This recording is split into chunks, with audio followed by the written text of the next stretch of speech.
mentioned, I'm a Scrum professional Scrum trainer with Scrum.org, and fairly active in the Dallas-Fort Worth community. So it's possible that some of you may have met me either at one of my trainings or at one of my meetups. So today I want to talk about the 14 stances of highly effective product owners. When I started this presentation, there were 13, and then I counted and I realized there's one more, which is the most important. So that's the bonus stance. So the inspiration for this presentation and the blog that goes into more details for this presentation really came from one of my colleagues at Scrum.org, a professional Scrum trainer, Barry Overeem. I think he's from the Netherlands. And he wrote a blog which went viral across the world. It's called The 8 Stances of a Scrum Master. If you haven't read it, I would highly recommend it. The other blog that really inspired me is by one of our colleagues, Gunther Verheyen, and he used to be the steward of our programs, of all our training programs. So all the training slides and the courses in Scrum.org, they used to be guided and managed and updated by Gunther. And many years ago, I attended a professional Scrum product owner training with Gunther, which completely shifted my perspective on who or what a product owner is. So you will see Gunther's footprints all over this presentation. And he's written an awesome blog. If you have not read it, I would highly recommend that you go to his website where he talks about a summary of the product owner role. So that was my second inspiration. And the third was my good friend, Charles Bradley. He's a professional Scrum trainer based out of Dallas. And he wrote an amazing blog, and he's got a presentation called The New Product Owner, which is a play of words on the Harvard Business Review white paper called The New Product Development Game by Takeuchi and Nonaka. So in 1986, Takeuchi and Nonaka wrote that paper, and then Jeff Sutherland and Ken Schwaber read the paper, and that was one of many influences which caused the birth of Scrum. But basically the name Scrum comes from the analogy that the authors of that white paper created to compare some successful new product development companies to the game of rugby. And Scrum is a play in rugby. So anyway, these are three important inspirations, three people who have kind of influenced me in many different areas, and I wanted to acknowledge the role that they played in this presentation. So with that, let's jump in. So who exactly is a professional Scrum product owner? So is a product owner a chief story typist? So many companies that I train or coach, the perception is the product owner is the one and only person who is sitting in a room and typing user stories. So is that true? Is it a fact that product owner is a chief story typist? If you look at the Scrum guide, and you will see that in terms of the accountability of the product owner, although backlog management is an important accountability, the Scrum guide very clearly says that the product owner is accountable for the work and needs to make sure that the work gets done, but either the product owner could do the work himself or herself, or could be helped by the development team. One of my Scrum.org colleagues, Don McGreal, who is VP of Training at Improving, and he's one of the most respected agile trainers in the industry. One of the students in his class gave an example that the product owner is like Santa Claus. So Santa Claus decides who's naughty and who's nice. Santa Claus decides which child gets a gift at Christmas and which child does not. But there are lots of elves who help Santa make the toys, pack the toys, put the addresses, and possibly ship the toys. The elves are helpers for Santa Claus. They don't get to choose who's naughty and who's nice. They get to help Santa deliver the gifts to the nice children. That analogy applies to product ownership. A product owner is like Santa Claus. A product owner decides what item gets on the backlog, what item doesn't. The product owner decides how high a product backlog item resides. There are lots of elves or helpers, members of the development team, who help the product owner manage the backlog, but ultimately nothing gets on the backlog without the product owner's consent.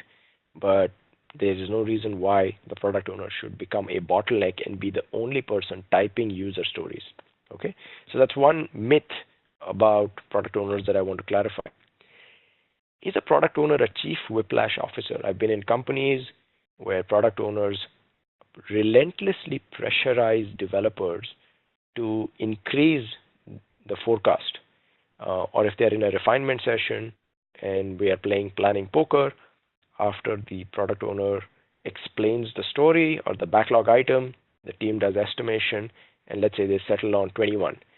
And then either the product owner, I've been in companies where the product owner explicitly says, come on, that's not a 21, that's a 5, that's an 8. Or if you have the misfortune of having a product owner who used to code in their past life, they would say, oh, when I was a developer. Come on, are you serious? Is that the best you can do? So sometimes the product owner forgets that the Scrum Guide says the people who do the work do the estimation. And the product owner should not cross over that boundary and become like a chief enforcement officer who's bludgeoning and whipping the team into submission and demanding that they estimate in a particular way or demanding that they deliver a particular amount of backlog items in every sprint. So if you look at the Scrum Guide, it is the development team that chooses how many backlog items they can accommodate, and it's the development team that creates a forecast, not a commitment, not a guarantee in terms of how many items they will deliver. And also it's the development team that owns the sprint backlog. And what that means is Scrum has like a sacred agreement between the development team and the rest of the organization, including the product owner and Scrum Master, that once the sprint starts, nobody other than the development team can modify the sprint backlog. So no one else can command the team to add, modify, delete items from the sprint backlog. Changes to the sprint backlog are initiated by the development team. So there goes the myth that the creators of Scrum, Jeff Sutherland and Ken Schwaber, wanted the product owner to be an enforcer or someone who bludgeons and whips the development team into submission. Okay? Is the product owner the chief disappearing officer? Do they write a bunch of backlog items or user stories and lob it across the wall onto the development team and say, okay, see you suckers? I've been in a lot of companies where the perception is that product owners have real work to do, and maybe product ownership is a part-time job. And so they perceive that the work of a product owner is extremely low-level, unimportant tactical work. And sometimes they behave in a way that it is an irritant to deal with these minions, these IT types. And I would be much rather doing real work, but because you people introduced this thing called Scrum, I have no option but to deal with you. So what they do is they do the bare minimum, and they lob the requirements or the PBIs across the wall, like as in the waterfall days. Actually, it's the worst of Agile and waterfall. So at least in waterfall, there would be a big fat document. But what they do is they say, oh, we are Agile. We don't do a lot of documentation. So there'll be maybe a few bullet points here or there. They lob it across the wall and they disappear. One of the Agile principles is that, business people and developers must work together daily. So this is a clear violation of the Agile principle. And also it's a violation of the spirit of Scrum, where product owner is supposed to be continuously collaborating with the development team and is supposed to be available to provide clarity and focus to the development team as needed. So that's another common myth I've seen in the industry in terms of the implementation of a product owner. So this blog or the presentation that I'm sharing with you builds upon a foundation, which is my previous blog, Sleepless in CXOland, How Smart CXOs Use Strategic Scrum to Stay in Sync with Scrum Teams. So if you haven't read this blog, maybe after this webinar is over, you may want to go and read it, and all the slides are available on SlideShare. That might provide more clarity in terms of what I'm sharing here today. So now let's go into the stances of a product owner. And when I talk about stances, these are like, think of them as applications on your smartphone. In the appropriate context, you have to launch the appropriate app on your smartphone. Sometimes you use Facebook, LinkedIn, email, make a phone call. If all of these stances are present in the mindset of a product owner, in the appropriate context, in the appropriate situation, the product owner can launch the appropriate stance. Okay, so you don't need to implement all of these stances at all times, but you want to be very intentional about what the situation calls for and make sure that you have these stances at your disposal. So the first stance is the Chief Inspiration Officer. So if you look at my blog on strategic Scrum, I recommend that every member of the Scrum team should have clarity about the big, hairy, audacious goal. What is the purpose of our company? What is the mission and vision of our company? And where does our Scrum team fit in terms of implementing or accomplishing that vision? The reason this is important is many times I've been in companies where the developers get really demoralized and demotivated. They work really hard, they deliver feature after feature, PBI after PBI, but they go home with a feeling of kind of exhaustion. Despite delivering release after release, they don't have clarity. How did the work that I did, that our team did, how did it make a difference? And why are we doing this? So one of the most frustrating things for human beings is to not have a sense of purpose. If you watch the Dan Pink video on YouTube, 3 things that inspire human beings from an intrinsic motivation perspective are purpose, autonomy, and mastery. This stance of the product owner, the Chief Inspiration Officer, relates to the intrinsic motivation factor of purpose. Tell me why we are doing this. Why are we implementing this PBI? How will it make lives better for our customer? How will it help us realize our company's mission and vision? This is something the product owner should be aware of and should be able to articulate to the development team in a compelling, in a crisp and inspiring way. So let's imagine our product owner has done a good job. The human mind, the human heart can be inspired by that vision, but then the human mind kicks in and says, wait a minute, I have to make sure before I buy in that this vision is achievable, and that's where the strategy comes in. So most companies should have a clear, big, hairy, audacious goal or a company purpose, mission, and vision, but they should also have a compelling strategy and a believable strategy which explains to the employees how are we going to change the world, how are we going to accomplish our mission. The product owner's job is to connect the strategy of the product with the strategy of the company and to enable the execution of both the company strategy and the product strategy. And there are many tools in the industry which allow product owners to articulate and enable the strategy. You could use product canvases. There are a bunch of product canvases out there. My favorite is Roman Pickler's canvas, but there's Lean Canvas, Business Model Canvas, there are all kinds of canvases. But this is a stance that the product owner must be adept at invoking in the appropriate context. The other thing the product owner must do, which is related to strategy enablement, is to connect the dots for people. When they feel that they are just taking orders and they are unable to figure out how does this product backlog item connect to the bigger picture, the product owner must be able to walk the dotted lines and explain to people, your work matters, and here's how it connects to the product strategy, and here's how it connects to the company strategy. The other thing is when the next, stance for effective and professional product owners is that many times in large companies, there is a large portfolio of products that must work well together. So if you look at Microsoft will have maybe a cloud business. It has the platform business, maybe operating systems, maybe it has Microsoft Office and so on. And ultimately, to realize the company's mission and vision, all of these products must play well with each other, and they must interact in an appropriate manner.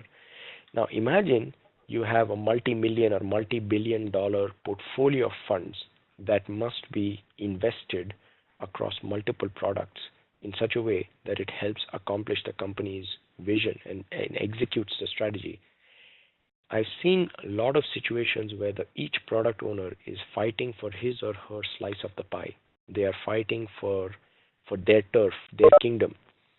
But an effective and a professional product owner will be a collaborator, someone who tries to expand the pie for the entire company and optimizes for the whole company as opposed to optimizing for a part, which is their kingdom, their turf, their product, and sub-optimizing for the larger company. So an effective and a professional, highly effective and a professional product owner is a collaborator when they are sitting at the table and figuring out what is the most effective way for us to invest the portfolio of funds such that we can realize our company's mission and vision. Okay, so let's imagine the product owner articulated the BHAG and how the product connects to the BHAG. They explained the strategy. They've connected the dot, helped the team connect the dots. They've been a good steward and a good member, a good team player, and collaborated with their colleagues, fellow product owners for investment. The next is the product owner must propose a hypothesis to say, no matter how smart I am, I really don't know how the market is going to react when we deploy this next increment or we deploy the features.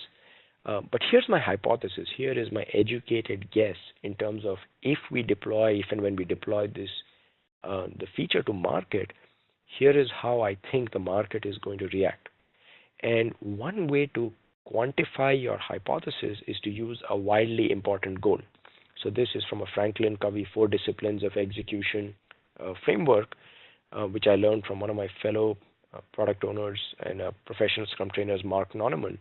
So a wildly important goal is expressed in the format of increase or decrease some metric from current value to desired value by desired date. So let's imagine maybe it's Microsoft. So I want to increase the revenue for Microsoft's cloud platform from, let's say, hypothetically, I don't know what it is now, but 1 billion to 2 billion by December 2017. Okay, so what the product owner needs to do is needs to communicate from a stance of humility and curiosity to say, look, I'm not smart enough. Nobody in the world is smart enough to consistently guarantee exactly how the market is going to respond to a specific release or a feature. However, I have a hypothesis or a reasonable guess that if we deliver this feature, the market share is going to jump from 5% to 7% over 3 quarters. Okay, is it going to work? I don't know. But here's a wildly important goal. Let's deploy to production, look at the market response, and then we will learn. Okay, so we'll get some validated learning. So articulating backlog items as hypotheses clarifies that we need to have the build, measure, learn mindset, the lean startup mindset, to say a feature is not a guarantee. A feature is merely an experiment to test a hypothesis using a scoreboard or a wildly important goal format, and we'll come back. It's not that the game is not over when you deploy to prod. You come back, see what the market response is, and you learn, and that's the purpose of the feature. So it's like a dart that you're throwing in a dark room on a dartboard that you can't even see. It's only when the market responds that you see there is some light in that dark room, and you figure out, was the dart on target or was it not on target? Okay, so that leads us to the next one. You have to create a scoreboard. So in a way, the product owner is the chief scoreboard designer. And in many of my blogs, I've explained how you can combine techniques like Franklin Covey 4 Disciplines of Execution with Scrum.org evidence-based management to create a scoreboard of leading and lagging indicators that helps you figure out, okay, what is the market exactly telling me? But the beauty of a scoreboard is, according to the Franklin Covey framework, is that it creates a winnable game, and it creates clarity among the minds of the players in terms of what does success look like. What is success? What is failure? Okay, so if you don't have a scoreboard, it's so hard for the players to play the game because they don't know what success looks like. How do you quantify success?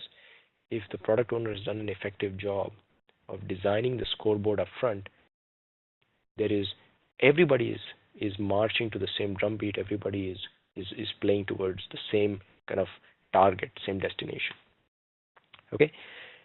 The next thing is most of us work in companies which have complex architectures, technical architecture, solution architecture, business processes, business architecture.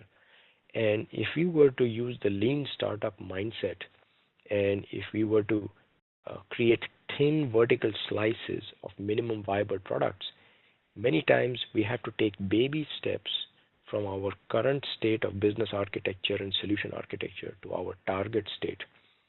So in a way, the product owner has to create some kind of a flow because you can't have a big bang automation of the entire business process, or you can't have a big bang release which delivers everything in the kitchen sink. So the product owner has to create some kind of a flow between where we are today and how we're going to take baby steps and get to the final desired state with many minimum viable products along the way. So I call that stance the Chief Flow Navigator. And this maps to creation of like a portfolio map in my other blog, Strategic Scrum. Okay. Now imagine we have a portfolio backlog where we have all the high level epics, or different different sizes of backlog items. The product owner's job is to figure out, how do I rank order all of these items? And especially if you have come from a waterfall mindset, many people who have traditionally held the position of a waterfall product manager, they struggle with rank ordering the backlog. So here, product owner has to walk that tightrope, trying to balance the risk and the reward, or the cost of developing a feature, delivering a PBI, versus the benefit of the PBI. So the product owner has constantly got to walk this tightrope, trying to extract the maximum return of investment, trying to front load as much of the risk in the program as possible, but at the same time being very, very careful or cautious about how much cost is needed to deliver a particular PBI. So the product owner is constantly trying to walk this tightrope. So now, once the product owner has started applying the risk reward and the cost benefit factors, now he or she starts getting some clarity, and they start sequencing the backlog items in a rank ordered list, right? So they are sequencing the experiments to test out the hypotheses they have in terms of what the market wants and what the market doesn't want. And they can start sequencing this in a roadmap of releases, in a roadmap of minimum viable products. Now let's imagine the sprint has started and the team is sprinting. The main stance of the product owner, once in the context of a current sprint, is providing clarification. So the product owner in this stance is the chief clarifying officer. Every day the team may be at a crossroads in terms of design decisions, architecture decisions, maybe data design, or perhaps testing decisions. And when they need some more context in terms of the business or end users, the product owner should be available to provide these clarifications. So in a sprint context, their primary stance is chief clarifying officer. Okay. Also, it's possible in many companies that, especially those that are transitioning from waterfall, that they struggle to resist the temptation to chase after every bright, shiny object. So almost every day there will be some new feature where some salesperson or somebody will say, if we only deliver this feature, we'll get a multi-gazillion dollar deal. And the temptation is very strong to tell the development team, stop what you were doing right now and work on this feature or this PBI instead, mid-sprint, right? If and when something like this happens, the product owner's job is to focus on, be like a laser beam focuser and make sure that the team is not distracted from the sprint goal, and to be a buffer between the external world and the team. So I think there is a question on the bridge, on the chat window. So Paul or Temple, if you don't mind, could you just read out that question? Sure, Ravi. The question is how a product owner should handle the technical backlog or a technical debt.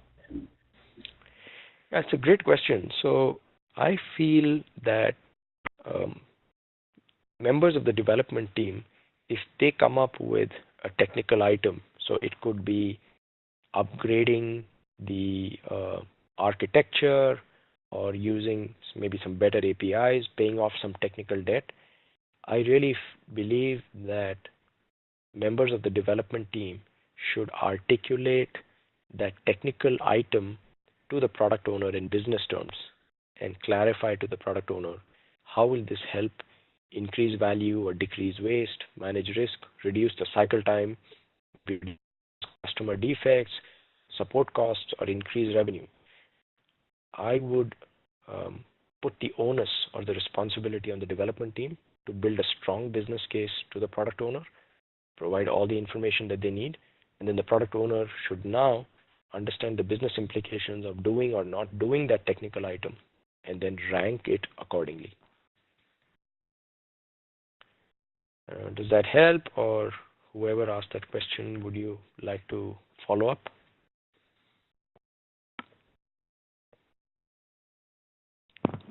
Yeah, thank you. That helps. Okay.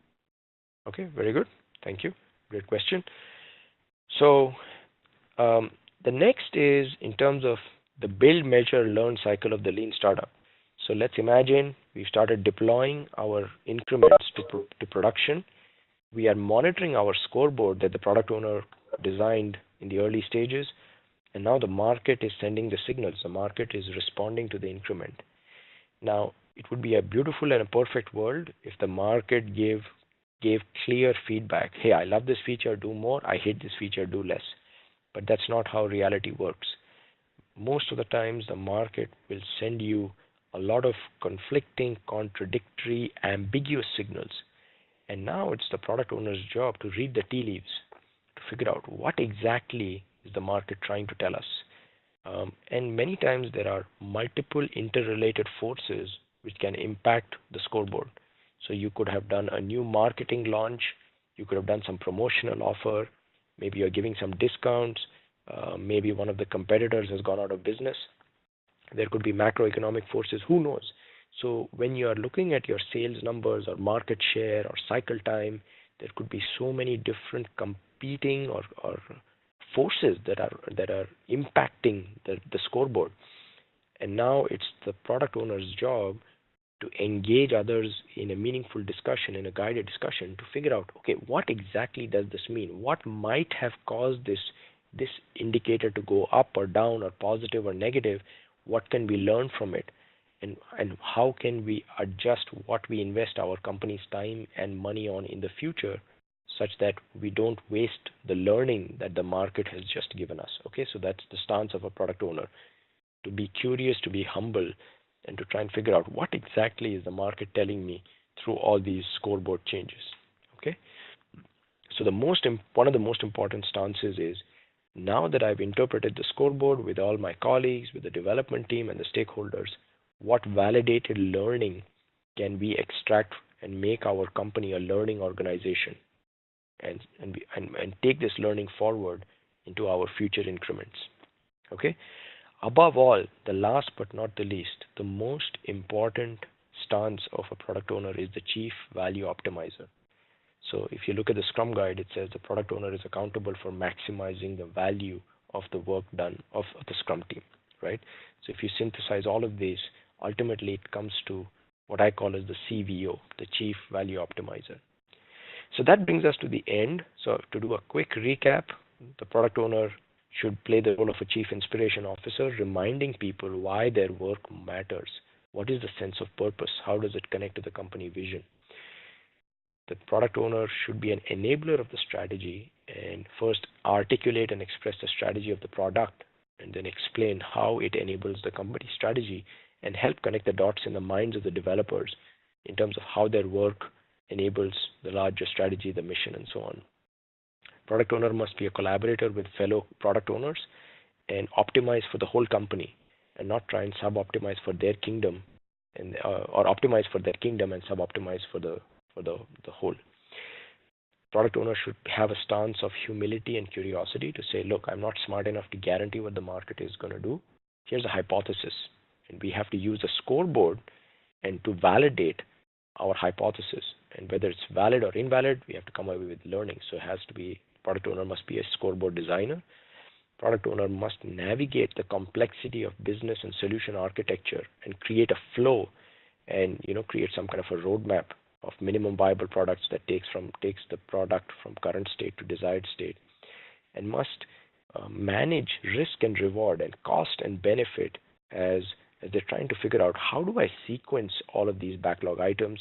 How do I create a stack ranked sequence of experiments?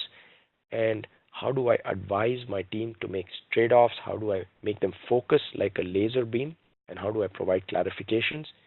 And finally, when the market responds, how do I read the tea leaves and come away with learning for my team, for my company, and last but not the least, optimize value, okay, for the entire work done by the development team.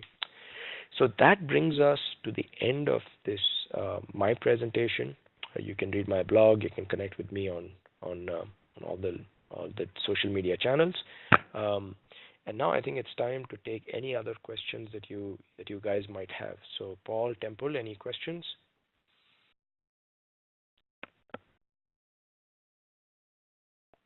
I think we have a bit of time here, so we can open the floor for probably like one or two questions. Any questions? Right.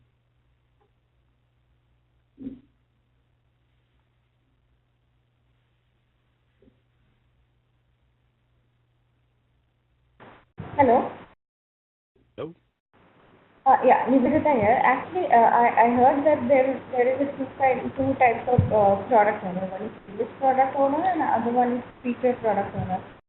So, what's the difference, or these two are the similar? So Nivedita, I couldn't hear properly. You said there are two types of product owners. The second was feature product owner. What's the first one? It's RPO, release product owner. Yeah, if you look at Scrum has no such distinctions. So there are a lot of crazy blogs and articles and books out there which kind of reinvent Scrum. There is one and only one industry standard definition of Scrum, which is the Scrum Guide, and it has no distinction such as release product owner or feature product owner. There is one and only one product owner who is one person responsible for optimizing the value of the work done by the team.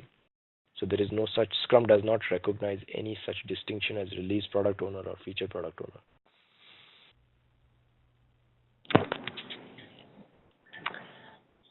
Ravi, this is Yafur. Can you hear me? Yes. Hi, Yafur. Hey. So I don't know if this is off the topic. I'll just ask the question. Maybe you can say, I'm a product owner / SME, and we do short services bursts. And part of the problem is when I'm bidding on the project, I have to kind of, based on the team's velocity, come up with some estimates on the story points. Because if I get the team involved in the quotation, things that we're working on get derailed, and we give 10 quotations, we win one. But the problem is the one that we win sometimes ends up that the story points don't line up with what the team did afterwards. Just was kind of curious, how do you suggest that kind of situation is addressed? Or if it's off topic, I can do that later as well. No, I think I can answer briefly now. So Scrum says that the people who do the work do the estimation precisely to avoid setting expectations that you cannot deliver on, right? So it can hurt the company's reputation if you win the bid and then you come back and then you say, wait a minute. Typically what happens is no matter how smart any one of us might be, when we get disconnected from the code base and we make estimates, we are making some assumptions in our mind. But it's only the people who are working in the code base on a day-to-day basis, they realize those surprises that you and I may not be aware of, right? So there are, what I would invite you to consider is, if your primary concern is, okay, I don't want to disrupt the ongoing development, you have to strike a balance between not being in an ethical conflict, right? Like saying what you need to say to get the deal, but then not being able to deliver, or then people take shortcuts to meet the deadlines, and so you may have quality issues, or your team may burn out. So there are techniques for quick estimation. One of the techniques I learned from my colleagues at Scrum.org is the white elephant estimation. So if you're working on multiple bids, I would invite you to explore techniques for faster estimation where the team can get involved, as opposed to having people who are far removed from the work do the estimation, win the deal, only to tell the client later on, hey, I'm sorry, we underestimated. So outside the scope of this webinar, to go deeper, but I would recommend that you explore some more faster estimation techniques. Okay. We have another question And it is there a popular method for value measurement? Most POs struggle with value measurement. Yeah, my favorite is evidence-based management, and I've used this successfully in many companies. So I combine the Franklin Covey 4 disciplines of execution with evidence-based management. And in fact, this has probably been one of, for those of you who've been in the Agile DevOps meetup, this was one of our earlier meetups. I'd be happy to do another webinar or maybe a meetup like this, but really there's enough demand in the market that if you're interested, I could work with Paul and LF Technologies. We could do a 4-hour or 8-hour workshop on agile metrics, right? And really what I want to do is I want to educate people on how you can have metrics that resonate with executives and at the same time are value-based metrics and they are compatible with agile software delivery. Because one of the pitfalls in the industry is that we have waterfall metrics. So the definition of success continues to be a waterfall definition, but the software delivery framework changes to agile or Scrum, and this mismatch creates a lot of needless suffering. So the traditional waterfall metrics might be on time, on project, on time, on scope, maybe on budget, and that is not the right way to frame success in an agile mindset. So short answer, look up Franklin Covey 4 disciplines of execution, evidence-based management. If you want one blog that ties all of these together, look at my blog on strategic Scrum. The other thing is if you go to scrum.org resources, there's a webinar, excellent webinar by Don McGrail, and I moderated that webinar a long time ago. And the topic of the webinar is agile metrics. So read my blog, watch Don's webinar, and then if you're interested, talk to Paul. Maybe we can schedule another webinar or maybe a paid workshop on this topic.